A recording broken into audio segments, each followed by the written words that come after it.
All right, Shalom.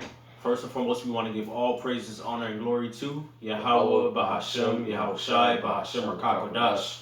and double honors to the elder apostles of Great Millstone and salutations to the elect. We are the brothers of Great Millstone, Miami. I'm the brother Lawyer, and with me. Your brother Jeremiah. And pretty much the title of this lesson is going to be Blessed are the Meek, okay, for they shall inherit the earth. All right, this is based off of Matthew chapter 5, verse 3 or 4, I believe. And it's going to be a continuation of a series that me and this brother Yeremi began a while back, about 3, 4 weeks ago. Okay, where we went through what they call the Beatitudes. Okay, in Matthew chapter 5. All right, because those things that Yahweh spoke about are paramount for our walk of this faith. Okay, all right. The Lord wants those attributes to be cultivated. All right, in His disciples, man. Okay, all right. So that we can be saved, so that we can be blessed. All right, so that we can inherit the kingdom of heaven and inherit the earth as we would like to. Okay, as we truly desire and hope from the Lord, man. So the Lord, when He came on the scene, all right, 2,000 years ago, all right, He taught His disciples different principles. Okay, different things. All right, so that their character could be well pleasing in the sight of the Lord.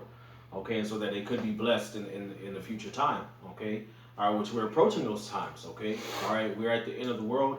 Okay, clearly, you look in the earth, you see what's going on. All right, so the Lord is getting ready to make His return, man. So we got to make sure our spirit is on point, so we can please the Lord, man. So in this particular lesson, we're going to focus on meekness. Okay, what it means. All right, why it's important, and the blessings that Lord willing, we may inherit. Okay, if it be that the Lord endow us, okay, with the spirit of meekness. Okay, all right. So all that being said, you got it, bro. That's Matthew chapter 5, verse 5. Yes. You got that definition of meek in the blue letter? Yeah, I'm pulling up right now. Matthew 5, verse 5. Blessed are the meek, for they shall inherit the earth. That's right. Okay, blessed are the meek, for they shall inherit the earth. Okay, now the meaning of the word meek in this particular verse.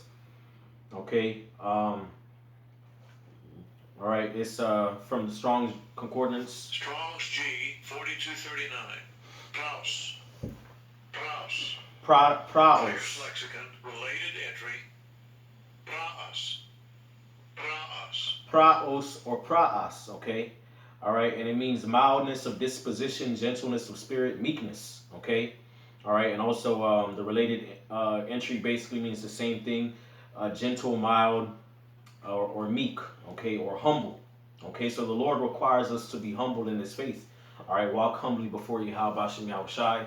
Okay, acknowledge that we are sinners, that we're subject to the will of the Lord. Okay, all right, that we are in the flesh. Okay, so on and so forth. Now, when you go to the definition of the word meekness, Strong's G20 Salaki 4239, which you just heard.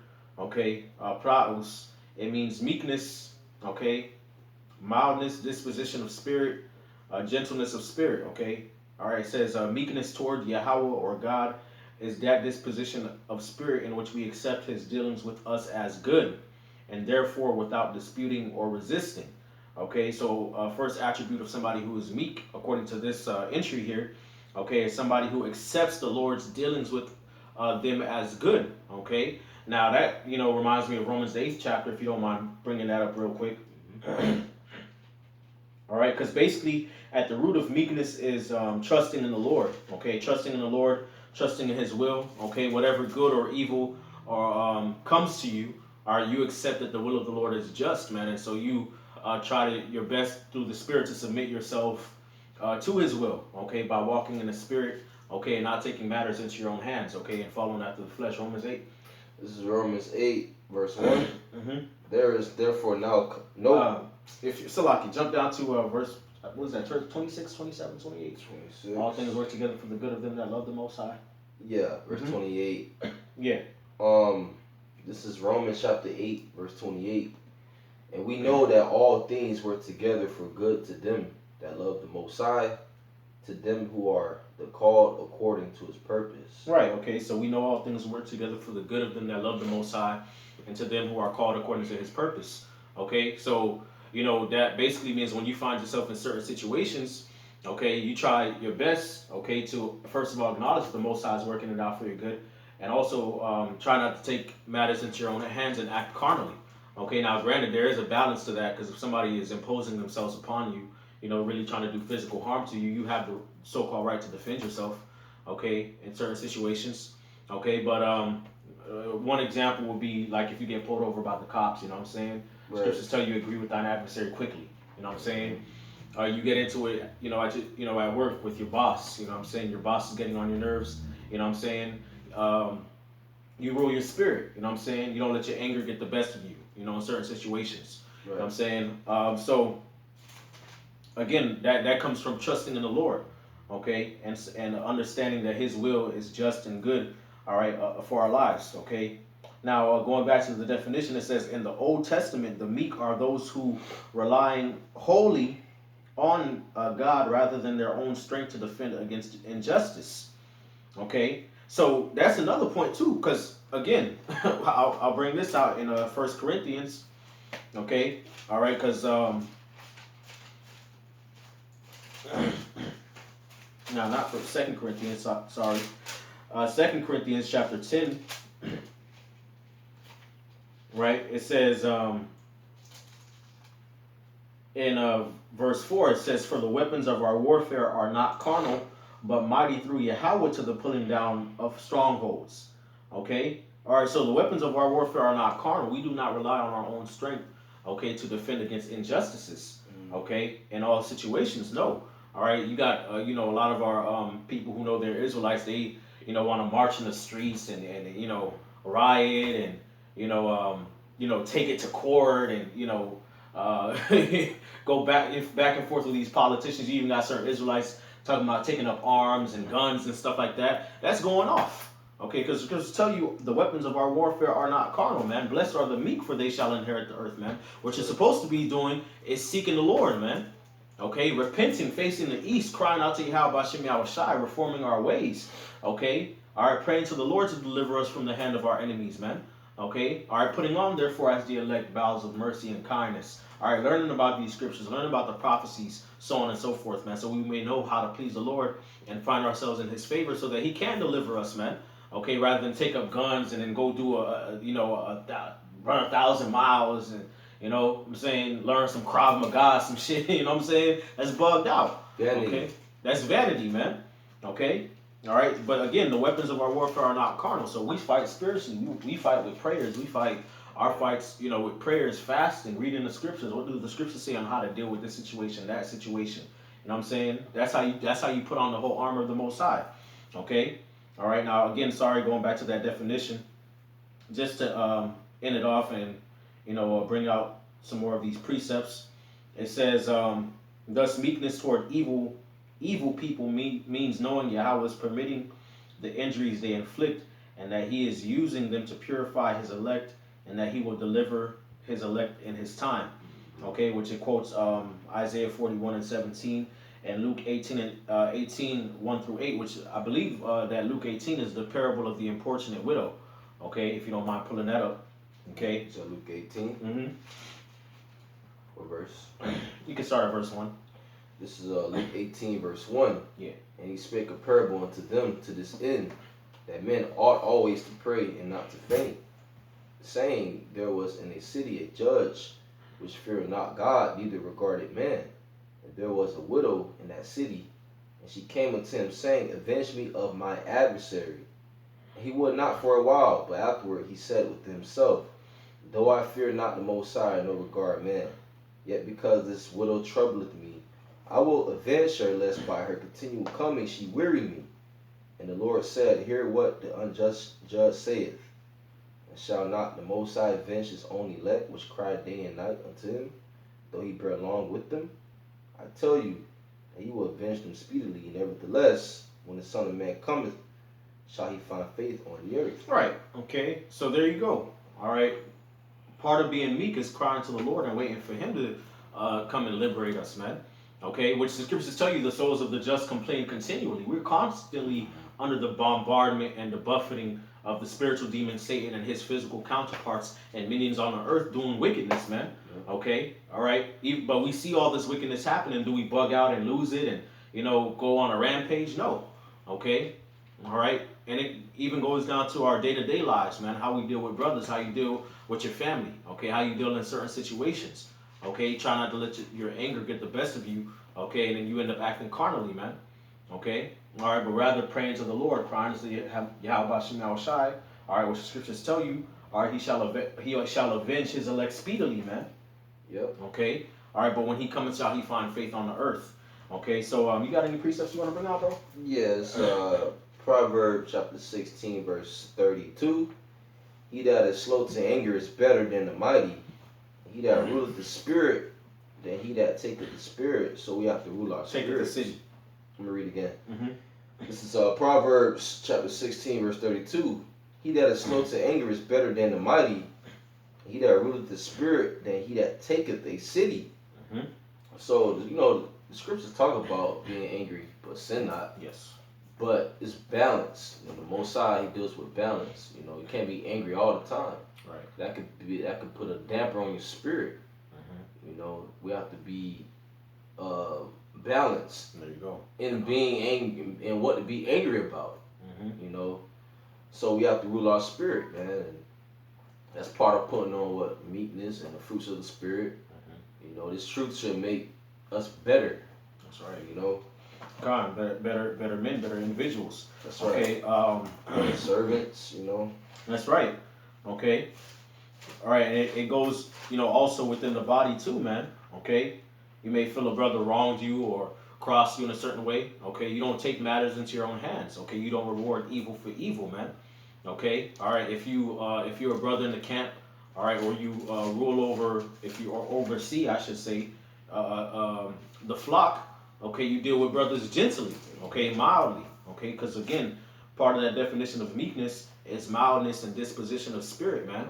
Okay. All right. Learning how to say things and what to say and when to say them. To this brother's spirit, that brother's spirit. You know what I'm saying? The scriptures tell you, grievous words stir up anger, but a soft answer turneth away wrath. Right. You know what I'm saying? Not being contentious. You know what I'm saying? Being able to follow order. All of those things have to do with meekness. Okay? All right? If a man smite you on the one cheek, turn to the other also. You know what I'm saying? All those things are principles, man, that we have to learn how to apply, man, which in this world, they don't teach you that, man. Nah. They don't teach us that, man. They teach us everything opposite, man. Okay? Black culture, Negro, Latino, Native American culture don't teach you that. Okay? All right, these different, cultures and societies we grew up in, in our diaspora, you just learning how to be a nigga for the most part, man. Right. You know what I'm saying? And it's sad, man, but, that's why we have these scriptures, man. Okay, to guide us, man, to give us the light, man. Right. Okay. See the old paths, see what the Bible say. Right.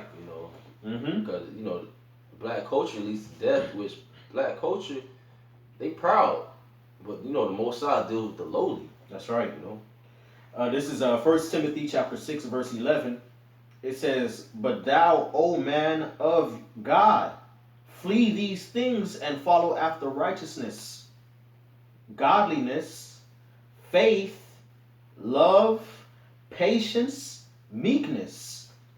Fight the good fight of faith, lay hold on eternal life, whereunto thou art also called and hast professed a good profession before many witnesses." Okay?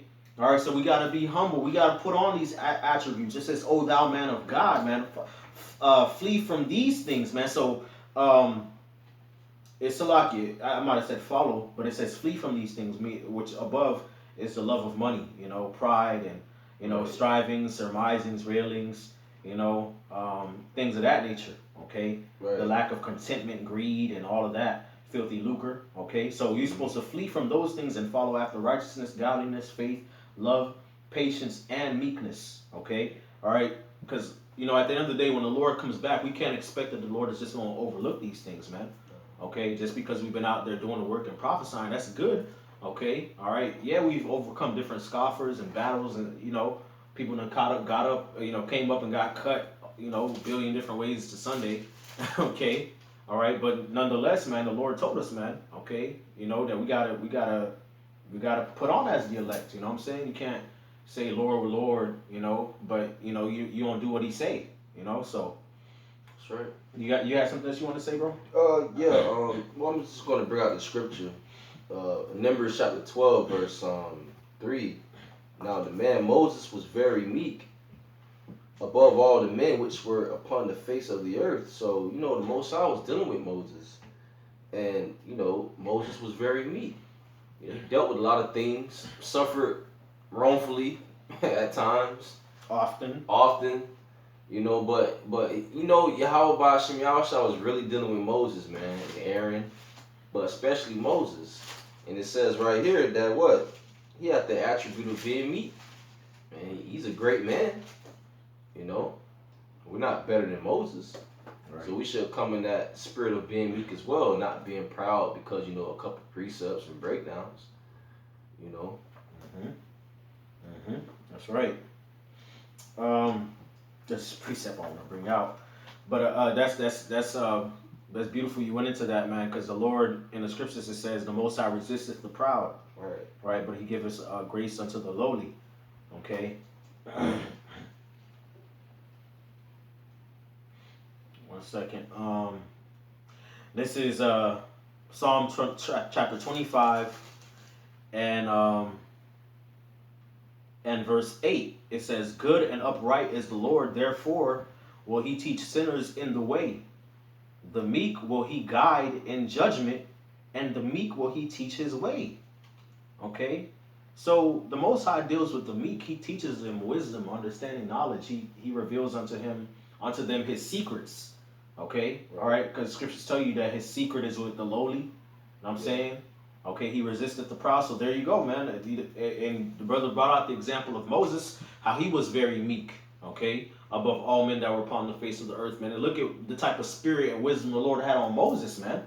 Okay, all right. Which in that particular chapter, his brother and his sister were coming against him over the fact that he married an Ethiopian woman, okay, and they were finding fault in that particular thing, okay, or aspect about his life. All right, but he didn't retaliate. He just took it and was like whatever, and the Lord came through and vindicated him. And judged on his behalf, man. Okay, so that you find favor with the Lord by being meek, man. The Lord vindicates you because now okay, I'm gonna wait on the Lord to come through, and then He come through. Psalms 22, Psalms 22 verse 26. The meek shall eat and be satisfied.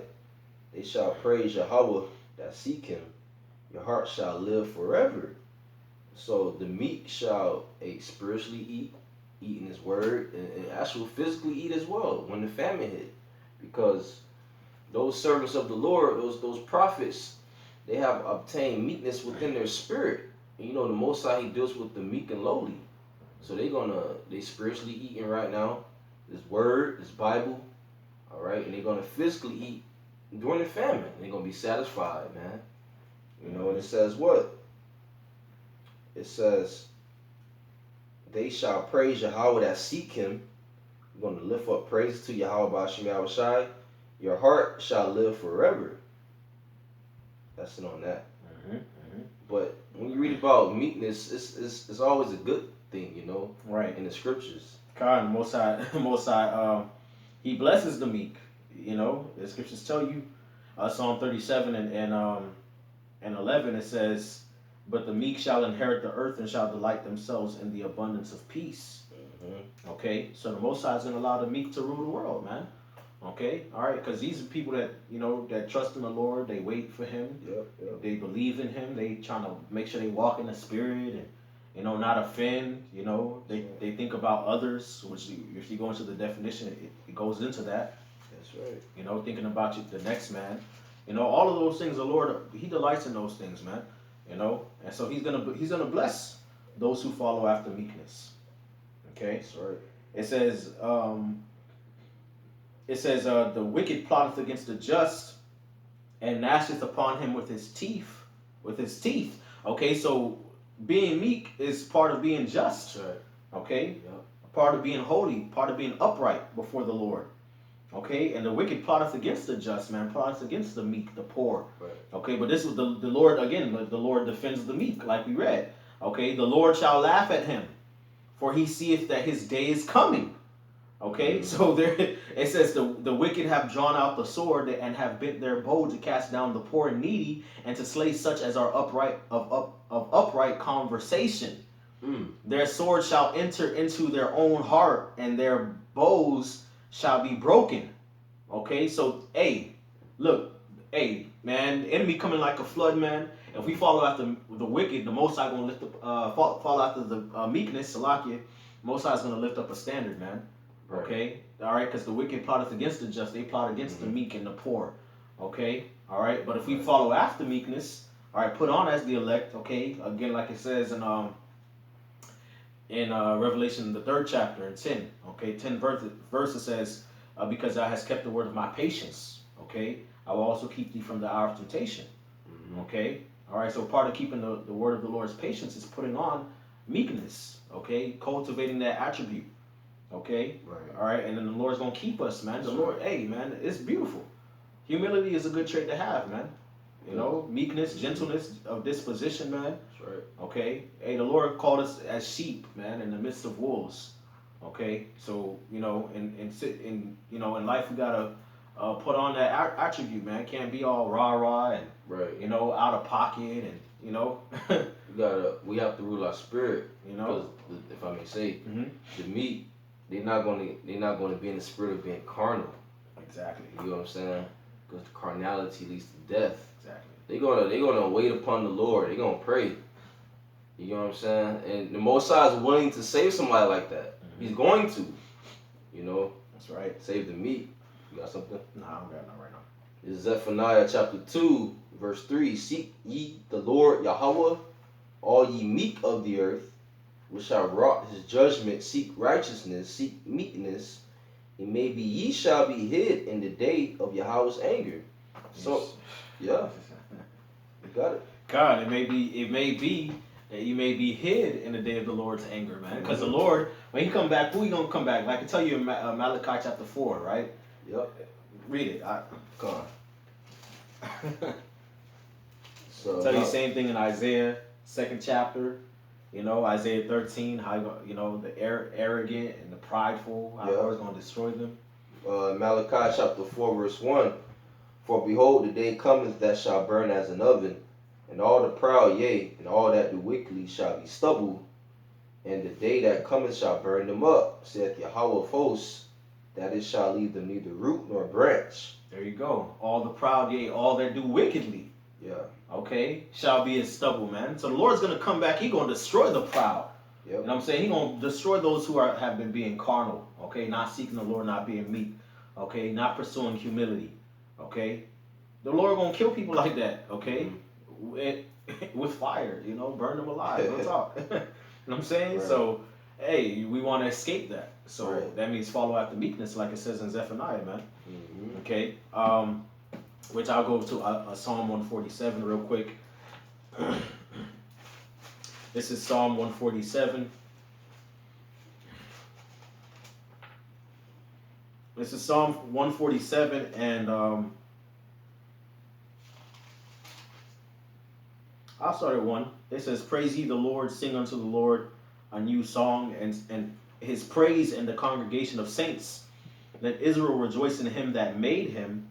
Let the children of Zion be joyful in their king. Let them praise his name in the dance. Let them sing praises unto him with the timbrel and harp. For the Lord taketh pleasure in his people. He will beautify the meek with salvation. Okay? So it's the meek, man. Those that understand that they need help and they know who they need the help from. Okay? Understand that, you know, they can't take matters into their own hand. They got to be humble before the Lord. They have to fear the Lord. All of those things, man. Those are the ones that the Lord's going to beautify with salvation.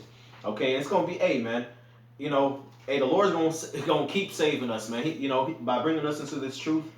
All right, that was a form of the Lord saving us from darkness, man, saving us from, you know, these idols, okay, which we were captive to, all the lies, all the wickedness of our flesh, the old man, death, okay. But that's gonna continue to be made manifest. The Lord's gonna continue to work miracles for us and bless us, man. But we gotta put on as the elect so we can see that happen.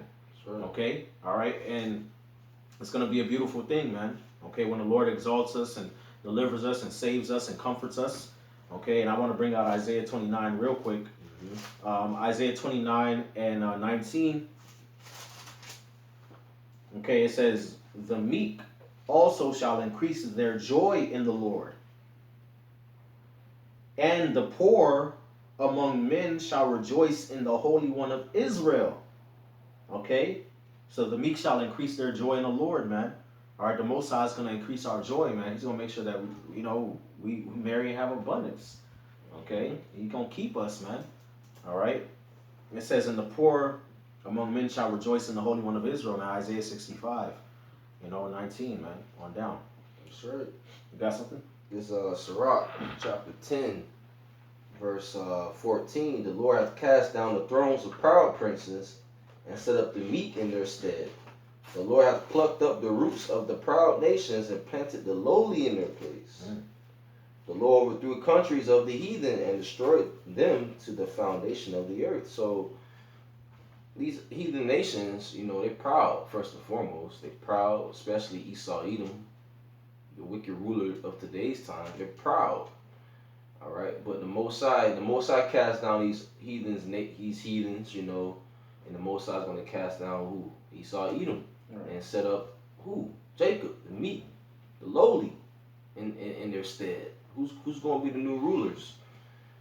Yahweh shall down. Meek men. All right, they're going to have the attributes of being meek, man, and lowly. But they're going to be exalted. They're going to be on top. Con. You got it? Con, you got any other precepts you want to bring up? Yeah, this Matthew chapter 11, verse 28. "Come unto me, all ye that labor and are heavy laden, and I will give you rest. Take my yoke upon you, and learn of me, for I am meek and lowly in heart, and ye shall find rest unto your souls, for my yoke is easy, and my burden is light." So Yahushua, he obtained the attribute of being meek. All right? He walked in that spirit. I'm saying that Yahushua didn't always respond to everything everybody was saying about him, all the little BS Jake was doing and saying and plotting against him. He used to just ignore him. And fled. Different situations. You know what I'm saying? Or he would just respond to their question with a question. Yep. You know what I'm saying? Now sometimes, sometimes the zeal of the Lord do get on you. Okay? And then, Yahushua would snap. He would upbraid cities. Yep. You know what I'm saying? You serpents, you brood of vipers. He went in the temple. He had to drive out those that was selling merchandise and stuff. Balance. Okay? It was balance. Okay? But it's all through the spirit, though. Yep. Okay? You got to make sure that you're in the spirit. You got to be in the spirit. You know what I'm saying? All right? But it says, come unto the Lord, man. All right? His yoke is easy. His burden is light, man. That's right. Okay, the Lord deals with the meek, man. We got to come into the Lord as as one that's trying to be reproved, trying to grow. Okay, and again, the Lord, His commandments are not grievous. Those that come unto Him, He shall in no wise cast out, man. Okay. All right, this is Isaiah 61:1. It says, "The Spirit of the Lord God is upon me, because the Lord hath anointed me to preach good tidings unto the meek. He hath sent me to bind up the brokenhearted, to proclaim liberty to the captives, and the opening of the prison to them that are bound, to proclaim the acceptable year of the Lord, and the day of vengeance of our power, to comfort all that mourn, to appoint unto them that mourn in Zion, to give them beauty for ashes, the oil of joy for mourning, the garment of praise for the spirit of heaviness, that they may be called trees of righteousness, the planting of the Lord, that He might be glorified." Okay, so again, the gospel, the good news, is unto the meek, man. Okay, all right, those are the ones who have hope of salvation and being liberated. Okay, the Most High coming with vengeance, like it says. We read in Luke 18, man. Shall not the Most High avenge His own elect, which cry day and night unto Him. Okay, to give them beauty for ashes, the oil of joy for mourning, all of those things, man. Okay, and at the end of the day, the Lord's going to glorify those who walk in humility, man. Okay, who walk in meekness. Okay, so, I ain't got nothing else. Okay, so with that, Lord, when this video was edifying, we want to give all praises, honor, and glory to Yahweh, Ba'ashem, Yahweh Shai, Ba'ashem, Rakakadash, and double honors to the elder apostles, great millstone, citations to the elect. Hey, shalom. Shalom.